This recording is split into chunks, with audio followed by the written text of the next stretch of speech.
Bonjour à tous. Bienvenue. On accueille aujourd'hui Anna Peters. Bonjour à tous. Bienvenue à toi aussi, Anna. Bonjour Jean-Baptiste, merci J'espère que pour tu ton vas bien. accueil. Ça va Bah, avec très plaisir. bien. Comme tu le sais, je cherche à donner le maximum de tuyaux sur LinkedIn pour permettre aux gens d'optimiser leur temps. Pas seulement mes clients, mais tout un chacun. Alors, avant d'en arriver à ce sujet, est-ce que tu veux bien nous expliquer quel est ton métier, celui pour lequel on te connaît? Oui, bien sûr. Moi, mon métier, c'est que je suis entrepreneur. J'ai créé DigiAtlas, qui est une école en ligne dédiée à l'apprentissage du marketing digital pour les freelances et les indépendants, après avoir moi-même été freelance pendant 7 ans. DigiAtlas existe depuis 2018, commercialisé depuis 2019. Aujourd'hui, c'est une chouette et joyeuse équipe de 8 personnes. Donc, mon quotidien et mon métier évoluent aussi en fonction de l'évolution de la société.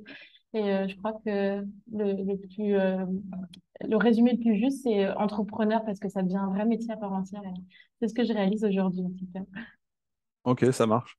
Est-ce que ce métier te laisse le temps pour vivre des passions qui ont peut-être aucun rapport avec ton métier ou avec le marketing digital, justement? Alors, ça dépend des temporalités, des années.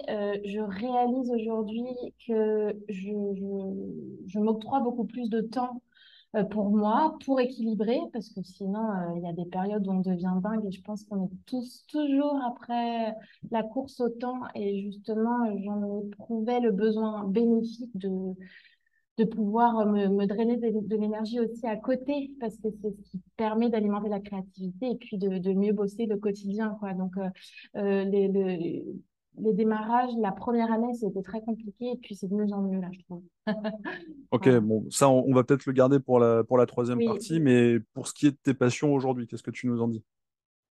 mes passions, j'ai plein de passions. La première, je dirais que c'est voyager, mais le voyage d'aventure où en fait je pars avec mon sac à dos et puis je vais aller à la rencontre des locaux pour connaître leur culture, ce qu'ils ont traversé, vécu. Je vais souvent dans des pays, je sais pas, qui ont vécu la guerre. C'est un sujet qui me touche beaucoup. Donc j'essaie aussi de comprendre quelle a été leur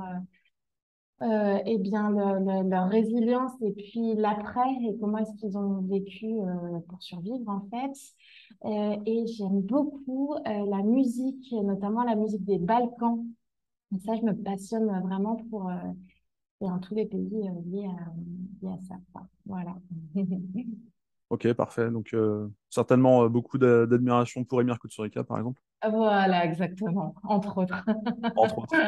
Ouais. Alors, pour faire le lien entre les deux, quel serait ton secret, justement, ou ta méthode pour bien gérer ton temps, pour vivre autant de ta passion sans délaisser ton métier et puis toutes les obligations qui vont avec, et puis qui pourraient servir les personnes qui nous regardent? Oui, alors donc le premier point, c'est ça, intégrer finalement les actions perso dans sa vie pro. Donc pour ça, en fait, j'utilise un outil le plus simple qui soit, mais c'est un Google Agenda où j'intègre tous mes rendez-vous, tous mes week-ends, toutes mes soirées, enfin tout dedans pour être sûr que ça rentre et organiser du coup aussi la vie pro et les tâches en fonction de ça, quoi. Donc je mêle les deux. C'est pas et le travail d'abord et les passions ou le perso après. C'est que je vis avec les deux au quotidien. Et le fait de fusionner tout ça dans un seul et même endroit comme Google Agenda, ça m'aide vraiment à le faire. Donc, c'est pas mal. Mais je le fais à la fois pour moi, mais aussi mon équipe. Donc aujourd'hui, en fait, tout le monde gère enfin, leur vie, pas perso pour le coup, mais leur vie pro sur Google Agenda. Je dirais que la vie perso sur Google Agenda, c'est plus le problème du dirigeant, quoi. Mais bon, ça, c'est un autre sujet. Les collaborateurs font bien comme ils veulent, on est d'accord. Voilà. Ça Euh, marche.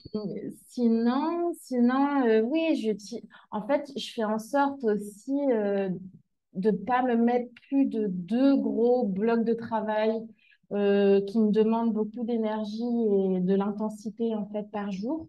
Ça, j'y arrive pas.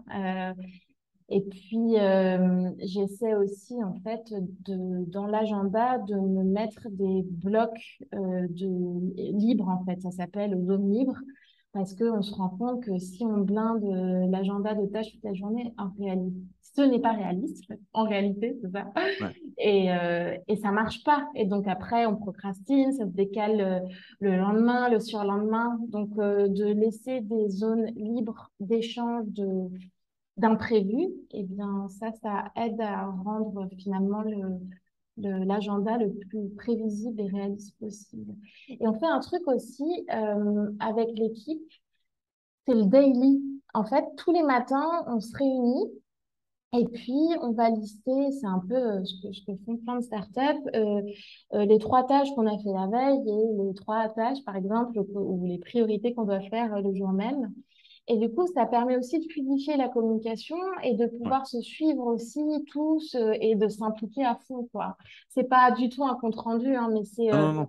pouvoir suivre le quotidien et dire, ah bah tiens, ok, il faut qu'on se bloque, je sais pas, une demi-heure pour ce sujet-là. On en parle plus tard dans la journée.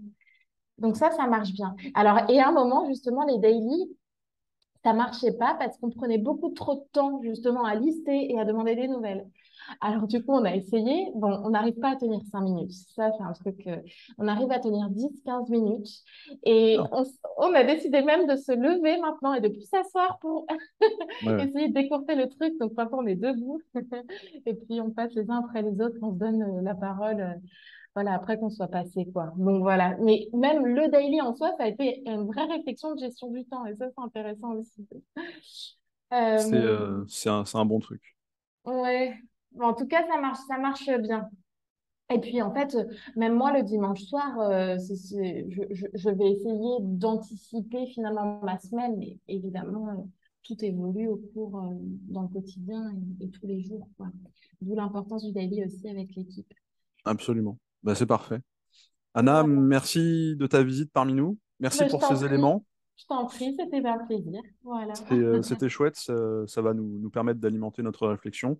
Plein de bonnes choses pour la suite. Merci et puis à bientôt. Merci Jean-Baptiste, merci pour ton accueil. Ciao. À bientôt. Ciao, ciao.